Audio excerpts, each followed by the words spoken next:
बचत। ऊर्जा वाला पाठ अभी पढ़ाया था 2-3 दिन पहले, नहीं शक्ति के साधन बताया था। और शक्ति के साधन हमने ऊर्जा का या शक्ति का एक साधन बिजली वगैरह भी बताई थी। तो ऊर्जा जो है जैसे बिजली है, पेट्रोल है, इनसे भी हमें ऊर्जा मिलती है ना। तो इन चीजों का जो हमें बचत करनी चाहिए। कैसे? अब हम इनकी बचत कर कैसे सकते हैं? जैसे आपके घर में कभी पंखा मोस्टली चलता ही होगा। कुछ लोगों की आदत ये होगी कि अगर वो कमरे से बाहर निकल गए और वहाँ कोई भी नहीं है तब भी उनका पंखा चलता रहता होगा। तो हमें ऐसी स्थिति में क्या करना चाहिए? पंखे को बंद कर देना चाहिए जब उसका यूज ना हो। इसी तरह यदि कहीं कोई लाइट जल रही है, कोई बल्ब जल रहा है या कुछ भी है, तो हमें वो भी अनावश्यक नहीं जलाना चाहिए। पेट्रोल, डीजल इन चीजों का भी उपयोग हमें इस हिसाब से करना चाहिए कि हमारे साथ साथ आने वाली पीढ़ियों को भी मिलता रहे। भाई जमीन से निकलता है पेट्रोल, है ना, और अगर हम अनावश्यक उसे खर्च करेंगे तो आने वाली पीढ़ी को तो मिलेगा नहीं। जमीन की चीज तो कभी ना कभी खत्म भी हो सकती है ना। तो सबसे पहले अपने घर में पंखे वगैरह चल रहे हो, अनावश्यक यदि कोई नहीं है तो उनको बंद करके रखें। यदि आपके घर में कोई लाइट जल रही है, उसकी जरूरत नहीं है तो उसको भी बंद कर दें। देखो यहाँ पे मिस यूज होता है कहाँ? वो आपकी रोड पे जो लाइट जलती है वो दिन में भी जलती रहती है जबकि उसकी कोई आवश्यकता नहीं है।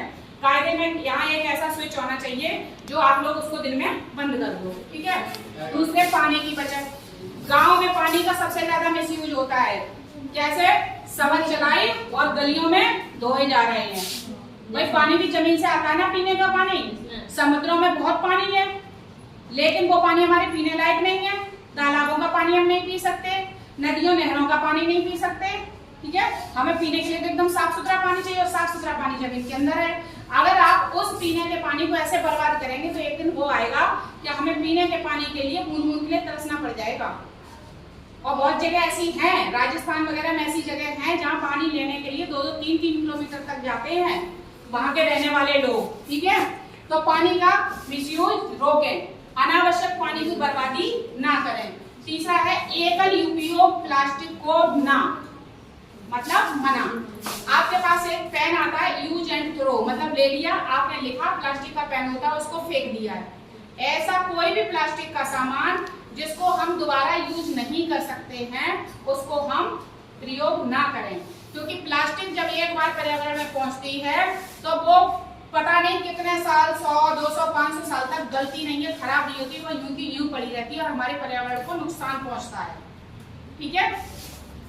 चौथा है सतत खाद्य प्रणाली को अपनाना। खाद्य प्रणाली मतलब खाने पीने की चीजें जो हमारा एक क्रम से चल रहा है, जैसे हम उगाते हैं, फिर उनको रखते हैं, फिर उनको पकाते हैं, खाते हैं, तो वो चीजें ज्यादा अच्छी हैं बजाय